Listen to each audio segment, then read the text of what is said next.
When it comes to developers with mixed results on the console, you could say that Mass Media were definitely one of the frontrunners to take that crown.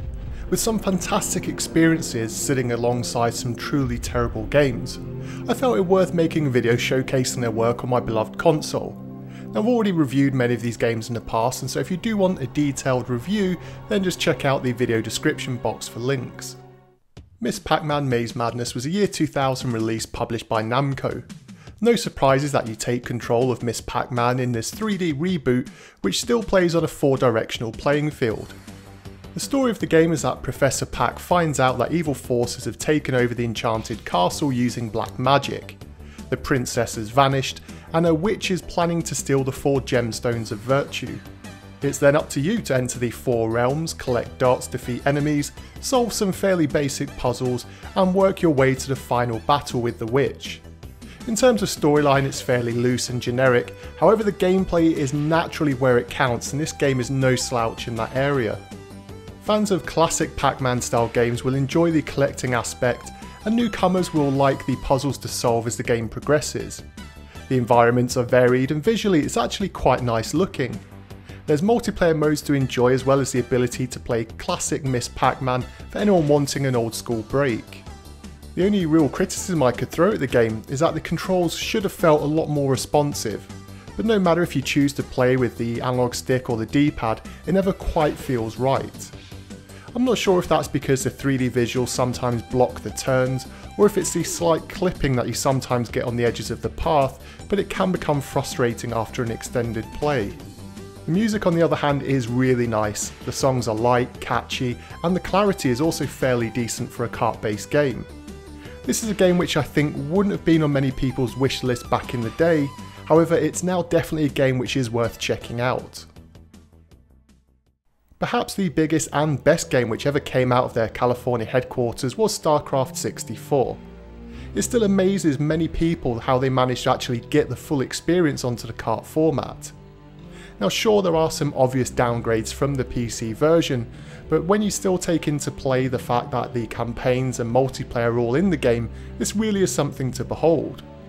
Mass Media themselves described the project as a nearly absurd undertaking, and despite the game being critically praised, Blizzard decided that the game looked and played too much like a port, and said that after the game's release they wouldn't do any more console ports unless they felt that the game suited the console. Now let's not get silly here. Clearly the way to play Starcraft is with a mouse and keyboard on your PC or Mac, but for the year 2000, when not everyone had the choice, it gave a great entry into the Starcraft universe for anyone wanting to dip their toes into this RTS title. The studio also made some gameplay changes to make the game more accessible, such as having worker units automatically begin work when made, and there's also now 2 unique tutorial levels for the N64 release. Ignoring the PC originals, the Nintendo 64 version looks fantastic, has some decent music, and is fairly intuitive to play on the N64 controller. I've mentioned before that I would have loved the N64 mouse to have been an input option here, but the analog stick does a decent enough job of handling things.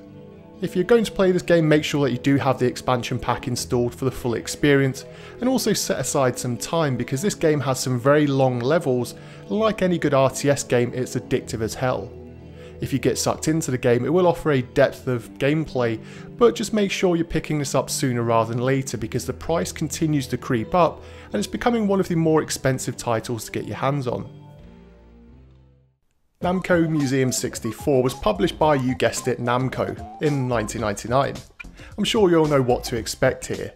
The Namco Museum series has been around for a long time now, and essentially they are compilations of some of their classic arcade games from yesteryear.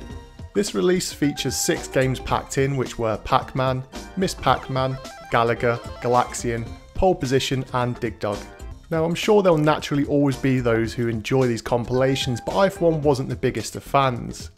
Considering that these titles were all released right before I was born, I have no recollection of playing them when they were in arcades, aside from the beat down seaside arcades where half the time the arcade cabinets were in poor condition. The games don't struggle to run on the console, so they play just fine, but the controls will likely not appeal to purists. The analog stick just feels far too floaty in the games, and the D-pad is the opposite as it feels far too rigid.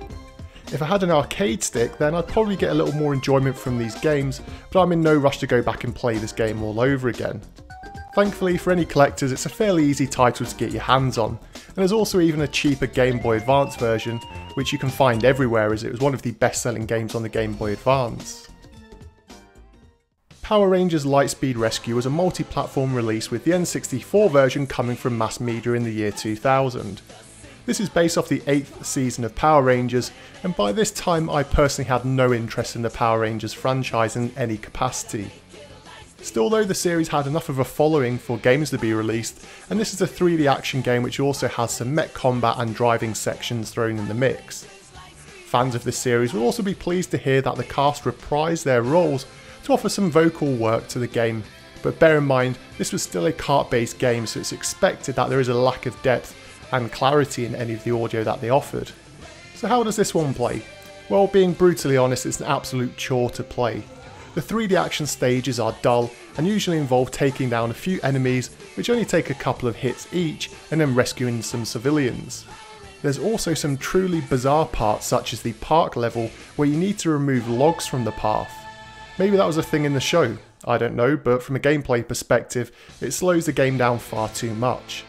The vehicle levels play out like a cheap 1980s arcade machine game, and the mech battles are uninspired, and usually you can complete them just by mashing the attack button and then blocking a few of your opponent's moves.